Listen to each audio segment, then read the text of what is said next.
Welcome to the Lakeshow podcast. It's a weekly deep dive into the biggest stories and topics surrounding the Los Angeles Lakers. I'm Allie Clifton, joined by my Spectrum SportsNet co-host, Chris McGee, our Laker insider, Mike Bresnahan. Happy 200th episode. What? Whoa. Yeah, 200. Everyone was thrown off about that in the newsroom today. Time flies when you're having fun.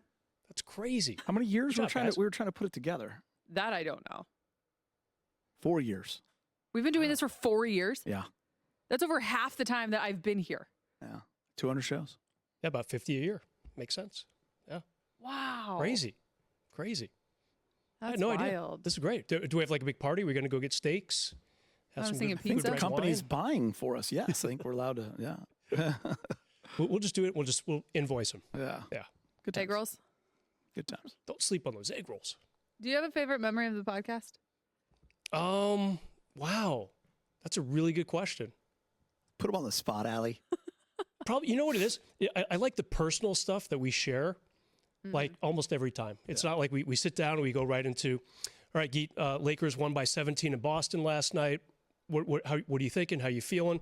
It's never anything like that. It's like, Allie just got back from Van Wert, Ohio, and she went to the county fair, and she's talking about whatever experiences she might have had there. And Geet's got his volleyball playing kids. Mm-hmm. And, we each have our own little chapters that we bring up from time to time. And it's pretty cool. I will say, like that part. Because of the lies that you guys have told on here, there are people that think I have a statue. Yeah. Because of the Lakeshow podcast. I'm actually convinced you do. I didn't know you did until right now. Yeah. Shocking. How could you so not? Funny. Yeah. You're so funny. I like that. Yeah, I agree Good with job, you. Brez. Yeah. Just the You kind went of to the right person for that. Good the work. overarching.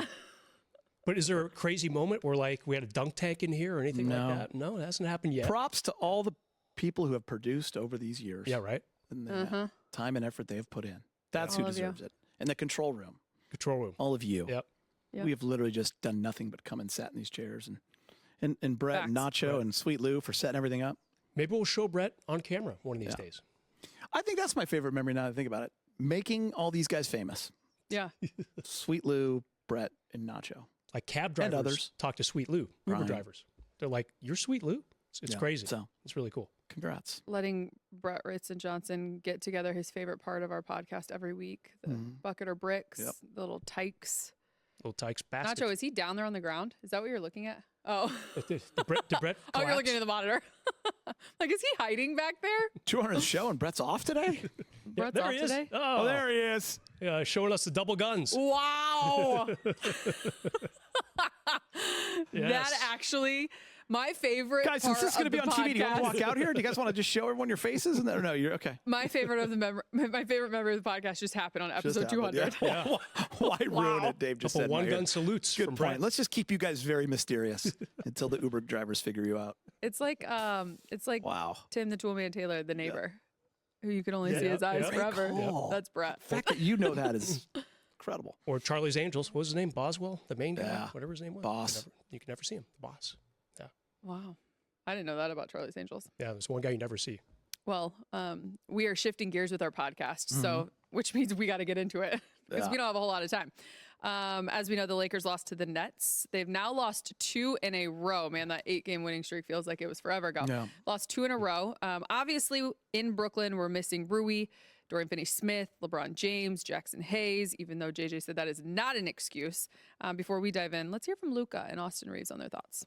I think, like I said, we started the game good, defending. I think they had like 16 points in the first quarter. But then we just kind of let go of the rope. We got comfortable, and we should have not done that. When teams are going to throw 2 at you and throw 2 at Austin repeatedly, I would assume there'll be more of that coming in the stretch with LeBron out. Is there an element of continuity, though, and chemistry with other guys in terms of just being familiar with where they should be when the help comes? And I guess where are you at with comfortability in terms of knowing that part of it yet? Yeah, I'm comfortable with that. You can see in the other games, today wasn't a good example of me, but you can see in the other games, when they blitz, we're in great spots, and that's what like when JJ said about communication today, that wasn't on point, and that's my fault, and we should have done better by that. I think we had a little success early in the first quarter, and then we kind of stopped doing what was working. We got to, our spacing's got to be better. But yeah, they just run and jump, play hard. Young team that like I said, just runs and jumps and plays hard. So we got to find a way to be better. I just thought I played incredibly bad. Yeah, it's really, about as much as I can say about that. Just it's frustrating not helping your team win, and when Brian's out, I got to be better, and I wasn't, and that's one of the reasons we lost. It's one thing Austin Reeves will do is he will take accountability for his play, and we knew he was out a couple of games dealing with that calf injury. Your initial thoughts, first and foremost. Geet, Brez, who wants to go first? I agree with Austin Reeves 100%. When you're a part of a team, everyone knows it, so it's okay to be accountable. So many things happen in a game, and there are a lot of reasons why you can lose. But the bottom line, when you get performances like you did from Goodwin, from Gabe, and from Dalton Connect, and you're playing a horrible team like the Nets, who aren't playing particularly well. Yes, they did shoot the ball well, hit 18 threes, but you had a 15-point lead at one point, and your two best players play like that. Yeah, they should take 100%. They should take accountability. Say we lost that game because of us, because that's what leaders do. That's what best players do. And that's what everyone inside that locker room knows, that they should have won that game. And those two can step up and say it was our fault. If they play better, bottom line, Lakers win. Yeah. And they're going to play better. Yeah. I'm not concerned. It's none of that. I'm not overrating it. I'm not being dramatic. If those guys play better, the Lakers win. That's facts. Facts. Yeah. Yeah, this one felt different from the loss to Utah right before the break and the loss to Charlotte right after the break, because you had 4 guys out who averaged together over 50 points. That's way too much offense to be sidelined. But then again, it's frustrating because, if you're a Laker fan or a Laker player, you're up 15 against this team's been bottom 5 all year. So yeah, you had a chance to steal this game, and now this really ridiculously tough part of the schedule coming up. So it would have been nice. Okay, you're probably going to lose in Boston. You're not going to be favored. I get that, especially when LeBron leaves a close game halfway through the fourth quarter. He got hurt. What can you do? But you should try to beat this not good team. All right, this terrible team that really is not interested in winning. They've been jettisoning all their players. And I like J.J. Redick, too. He was very, very open. He was very transparent. He said, we could blame the free throw disparity or the 4 guys sidelined today. We're not going to do that. We are doing we're setting up our offense at half court, setting screens at half court. What is that? He was really irritated by the effort and just the execution, too. That's the key. Luka and AR should take responsibility as the leaders, but as a team that played in that game, the careless basketball that they played, the turnovers, not able to get into your offense till there's 8 seconds left on the clock. Yep. The rebounding, all those effort plays, and JJ hit it on the head. They wanted to shortcut this game. They wanted to take shortcuts, and that's when you lose. They still should have won this game, and they didn't. Yeah, and the rebounding's bad. Yeah. You give up 16 offensive rebounds to the team, Allie, that was second worst in the NBA in rebounding. It's just effort. So that's disappointing. Yeah, but it's all good. I mean, that's just what JJ was saying. I loved what he said, and I love what AR said. Love what Luka said. They were all very honest, and I just appreciate that because it's going to happen. That's the one Happens thing. to everybody. Happened to us last night. Yeah. Lakers last night. I would have hated we're just going to take it one game at a time, and if he had cried about the refs, he being JJ or any of the players, if there had been some whining about the game, and there wasn't, and I appreciate that. Yeah. That's the one thing I've appreciated about JJ all season long is that consistency of just shooting it straight. Yeah, absolutely.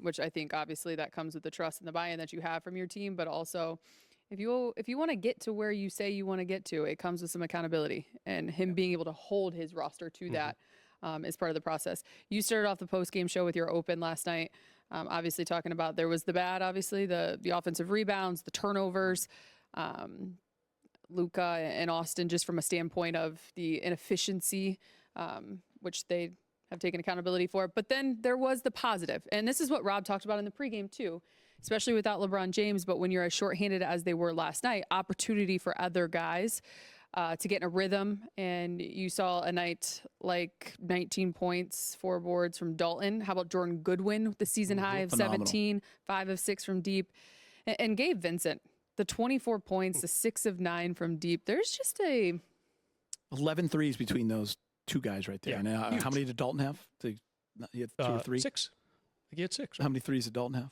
I got you right here. No, that's too many. He had 3. He had 3 threes. Yeah. So you're talking 14 threes between those 3 guys. Yeah, 3 of 9. 14 of the 19 threes were between those 3 guys. Mm-hmm. If you're a Laker fan or you're a part of the Laker organization, those 3 guys, the effort you were getting from them And it allowed you to, it's why Vegas had the Lakers 5.5-point favorites on the road, missing 4 guys, because those guys, good players, and they played like it. So it should have been a game that they win. You just hate to waste getting a great game from all 3 is not easy to do, right? Do you believe in the all-time games, like career high, like season highs? Right. And do you two believe in the thing? Okay, those guys played well. It'll come back to help them at some point in the future. Those guys in particular, or this team? Those guys. Dalton's been. I mean, confidence, slowly getting better. Yeah, I think confidence-wise, but I think they're pretty confident guys. Goodwin has given the Lakers great minutes, Brez, in his time here, like surprising us all, and now you just kind of expect it. Gabe's been really good for a while and a huge part of the rotation.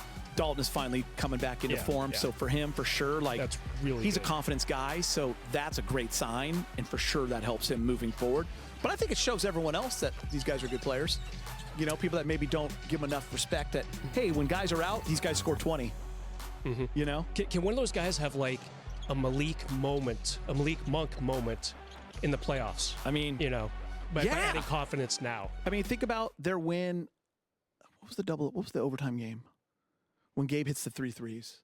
What game was that? Knicks? New York. Like, that's a moment. Yep. That's your Malik Monk moment. That's your Lonnie Walker, the 4th moment. There you go. When, game 4 back in the playoffs a couple years ago. Like that's what I was thinking of, Lonnie Walker. Yeah, Gabe for sure can have those moments. For sure, Dalton Connect. I mean, I think they all can have those moments. That's a great question, and the answer is yes. I also think that this, too, could simply be a reflection of rhythm, because I don't feel like any of these 3 individuals played outside of who they've already shown that they're capable of.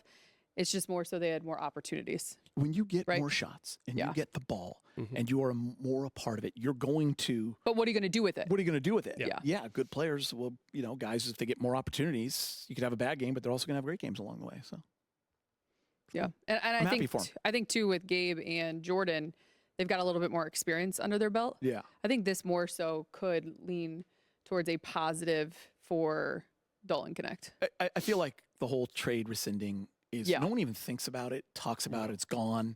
And he's probably free of it. It lingered for a while.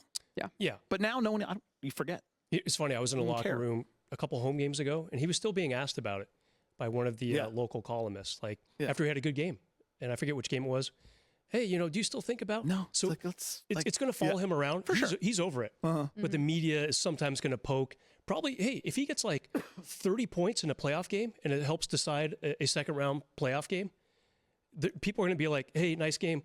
Did you ever go back to February when the trade was rescinded? People want it to be a part of the story because they want to keep but fans 100%. Are like really happy he's still here. So that enough should give you confidence if you're Dalton Connect. And I think he's shown it now. He's back. Yeah, fair.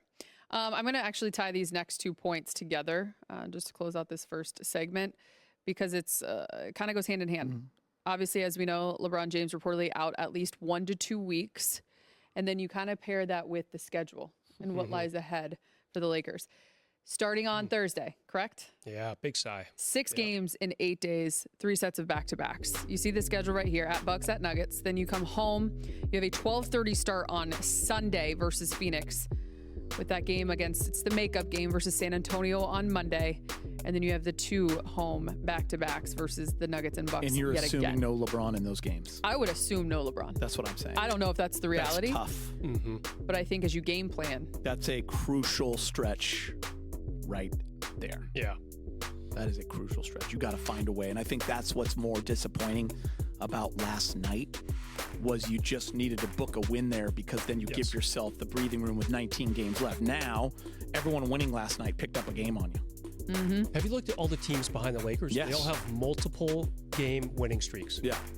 Some of the teams have 5-game winning streaks. Some have 2 or 3. Yeah. The next 5 teams behind the Lakers are winning, and the Lakers. And they were losing a little bit ago. Like Houston was struggling, Memphis. Yeah. So it all changed. There's the ebb and flow of it all, Brez. But I looked at that same thing. I looked at that and count the 8th seed too in Minnesota, or 7th seed.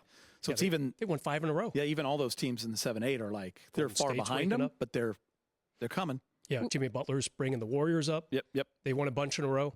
Yeah. It's just too bad, because San Antonio, of the 6 games we just showed, they're the team that's not playing for anything. No Wemby, they're pretty much done. But the other 5 teams, including Phoenix, just outside the 10th spot, Trying to get in. They're trying to get in. They're trying to make something happen. We've reached that point of the season where now when you go to, which is what I'm doing right now, you go to NBA.com and you go to standings and it has the whole bracket at the top versus, I have to go to the bottom. So to your point, the Warriors have won 5 in a row. 10 of 12. By the way, maybe 12 of 14 or 10 of 12. Jeez. Jimmy Butler, hello. The Rockets are figuring it out again after dropping to 5th there, winning 3 in a row. Fred VanVleet is back. I think that's a big deal. For me, Allie, Memphis has won a couple in a row. And Thompson out for a little Memphis has won 3 in a row. Yep. Listen, we're not having this 5. conversation if the Lakers are healthy. Right.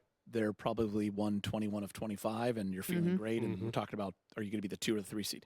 But the reality is, these guys are out, and LeBron's going to be out. So finding ways to win, it's going to fall on these guys that are, Lukas and AR and these guys, and it's going to be a brutal stretch here. You got to find ways to win some of these games. The Suns, 2.5 games out of the 10 spot. Do they have a chance? Out of the 10 spot? Yes. Out of the 10 spot. They're 2.5 right behind Yes. Dallas. They're 11 Because Yeah, they have a chance. Dallas is 100% the they do. 10. because it's Dallas. Because Dallas is toast. Bergen, our director, who's in my ear right now, we all know him as the resident Suns fan, says, no, we don't. He's very down on his team. Right. But we are going to Sounds look like out. a very we are looking at it bitter in a Suns different fan lens right than now. him. They have a chance. Absolutely, they Yeah, have. just look at the 10. Everybody's hurt for the Mavs. Everybody. Just a little Even bit. this rookie Williams that they threw in there. Here come the Blazers. The Blazers. They've lost a few in a row, but they're still in it. Because I think if you look at the standings, 10 and 11 will flip. The Suns will be the play-in team. Man, Clippers beat the Kings at a buzzer shot the other night. Yeah, that was pretty crazy, from too. Kawhi. Do you Or want to else see they would be flip-flopped. Do you want to see the Suns in the play-in tournament, Geet, to extend Bergen's misery for the season? Yes. Well, yeah. If I had my way, I'd like to kick the Kings out of there. Well, maybe not. I have nothing against Kings, and get the Suns for all the best teams. But it's just a bummer because the Mavs won't be at full strength. If the Mavs aren't going to have their guys, then you might as well kick them out. Let's put the Suns in. Yeah, I agree. Like if Kyrie's there and AD's there, I'm really interested. But now I'm ready for them to get out. Totally Let's put agree. in the Suns. And the Suns have fascinated me all season. And by the What way, is you going want the on Suns over to be your 8th seed? there? Ooh. That's something. You want to play Booker and KD? Whether you think it's a sweep or not, but he's telling to my ear it's a sweep. You're playing KD and Booker in a series. Yeah. That's enough to make you sweat. Yep. I keep waiting for the Suns to stand up. I keep waiting for the T-Wolves to stand up, and you know what? They finally are. There's no easy draws. Listen, if you're playing the Warriors, you're like, hey, man, we're playing Steph, Jimmy, Draymond in a 7-game series. Strap in and get ready. It's gonna. If you're playing the Lakers, you're like, we're playing LeBron and Luka. Like every team you look at right now, it's like, you better be Do ready. you think the Thunder still feel that way about every other team? The Thunder deserve to feel like the question. favorite. They deserve to feel that way because of the season they've had and what they've been able to do. But until you get into a 7-game series and you find yourself in the Western Conference Finals and marching along, they're no lock. Nope. They're not a lock. They're the favorite, and they deserve it. They're not a lock. Do I think they'll be there in the end? Yeah, I think they'll be one of the top. I believe they'll be in that, semis or finals of the Western Conference for sure. I think they'll win the first round. And depends who they're playing. If they got the Lakers or Nuggets round 2, that's a war. See, I have a theory. Warriors? Yeah, right? I have a theory. Plenty of people have it. I'm not alone. I feel like you have to lose tragically before you turn around and win. So it doesn't always happen to the teams. Like the Lakers got AD. They didn't lose. They didn't make the playoffs the year before, right? All of a sudden, boom, they win a championship. So you can skip steps. But I feel like you have to have some bad losses in the conference finals. And they have one guy with the title, right? Right, Brez? That's Caruso. Yeah. Everyone else is pretty. The old guy, Yeah. Yeah, the old man. he said. That's I heard him crazy. say that. But they have- They're good. They We have need to prove it. And Cleveland, too, a little bit. They made it to the conference semis last year. Yeah. But they haven't won much with this gang of guys they got. I do feel like Cleveland and Boston are on a collision course for Ooh, that's going to be good. finals of Eastern Conference, and I think it's going to be. They're the 2 best teams. I Yeah. mean, New York, it's going to be wild. it's scary and some other teams, but it's those 2. Andrew Miller said that OKC has the highest point differential, biggest point differential in NBA history at what? 11. 12.6. Think about that. I mean, that's The previous 5 listen. won an I NBA championship. I watched them. They defend. They defend. Mm-hmm. They're fast. They're young. They can shoot. They can You shoot. got Shea. Like they're good. Yeah. They're good. But as Brez said, Lakers put have it them in together for 2 months. How are they in late May and June? Lakers have them in a maybe. fun back-to-back, both in Oklahoma City on Sunday and Tuesday, coming up in April. That'll be Yeah. fun. Right before they go to Dallas with Luka. Yeah. All right, for now, Good times. We're going to break. Lakeshow fans, remember, you can be a part of this show each week. Feel free to send us your questions and comments. We'd love to hear from you. We're taking a quick break. When we come back, it's around a bucket or brick. Brett, where are you at? Welcome back to the Lakeshow Podcast. If you're enjoying the show, you can check out more original podcasts from our Spectrum News journalists on the Spectrum News app. Just head to the podcast section to listen to the latest episodes. You can download the Spectrum News app on the App Store or Google Play. We're over here giving props to all the camera crew and all the people in the control room, and then we're delayed because we got people. They're all famous. Shout out. They're all famous, and you have no idea who they are, what they look like. Time for Round a Bucket or Brett. Not yet. It's one of our favorite segments. Brett's as well. Who's going first? Go ahead, Sure. Geet. I'm in. Okay. Number 1, 4 out of the 5 losses the Lakers have are against teams below 500. Bucket or brick. Lakers losing to bad teams is a cause for concern. I'll go brick. Because I would be more concerned if the Lakers were getting close to the end of the season and they couldn't beat good teams. Mm-hmm. I'm not worried about them losing to Charlotte and the Nets -4 guys. It looks weird when you look at all their wins and then beating all these playoff teams and then you lose to the Jazz or you lose to the Nets. That's part of the NBA. It's just one little night. Like it's not going to matter come mid-April. No one's going to be talking about that loss to the Hornets. I mean, but it does matter for seeding, obviously. But I'm not concerned because they're a great team. Press? They're 4th best record in the league. I'm going to break this too. I'm with you, Geet.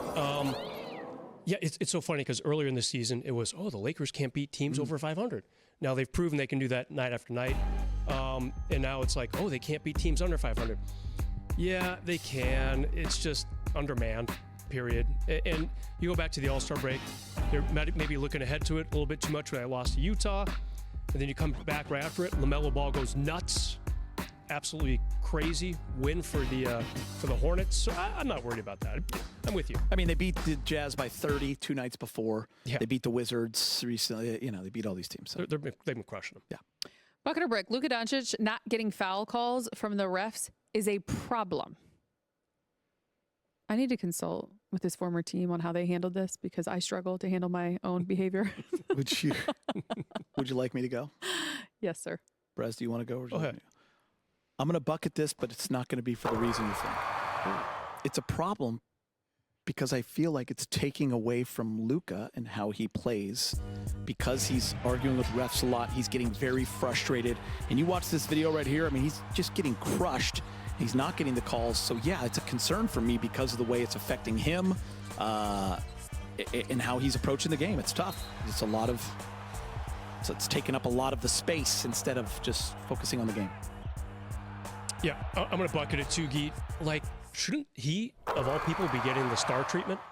I mean, it's crazy. He's not Shaq. He's not 7'1", 285 pounds, and the refs can't honestly, they could call a foul every trip down when Shaq had the ball. This isn't that. These aren't guys climbing on his back. These are weird fouls that are not being called. And yeah, Allie, what happened to the star treatment? I mean, it's kind of ridiculous. He needs a little sometimes. ref relations talk. Like, maybe right. there's got to be a better way to talk to them because they don't like being shown up or they don't like the complaining on it. Whatever it is, Yep. he's definitely not getting calls. We got to figure it out. The Celtics-Lakers game on Saturday night, I don't know if you guys saw this. It was the most watched regular season game in 7 years outside of Christmas Day games. This is coming off people complaining about the league. Bucket or brick, Lakers-Celtics is still the best rivalry in the NBA. Yeah, absolutely. I mean, I was fortunate enough, and I referenced these. I've been referencing them a lot lately. The fact that I got to cover 2008, 2010. It was unbelievable. The electricity in the building for those two series, here and in Boston, Kobe at his prime, KG, Paul Pierce at their primes. It was unbelievable. I will never forget it. Pau Gasol, the knight in shining armor, who arrived and saved the disenchantment of Kobe, So yeah, no, if they play again, it would be incredible. Trust me on this. People love the nostalgia of it. I'm going to go with, did we bucket that, Brez? Yeah. Yeah, because I think there are player rivalries that still, and especially in the NBA, matter so much, like LeBron, Steph. But for the Lakers and Celtics, this goes 60 years. So, I mean, it's still by far, when it comes to teams, it's still number one. You guys are number one in my heart and in my soul and every single day that I wake up. So are you guys. Thanks to all of you for listening to the Lakeshow podcast. If you like what you hear, leave us a rating and review on your favorite podcast app. We'd love to hear from you. Send us your questions. Hit us up on X at Allie Clifton, at Keeter3, and at Mike_Bresnahan. Cheers to 200. Until next week. Did you know there's a new way to watch your favorite team, and it's available exclusively to Spectrum customers this season? You can watch Lakers games on Spectrum SportsNet Plus with the NBA app on us when you add internet and at least one mobile line. This offer is a slam dunk total value of $194.99. To learn more, head to spectrum.com/getlakers.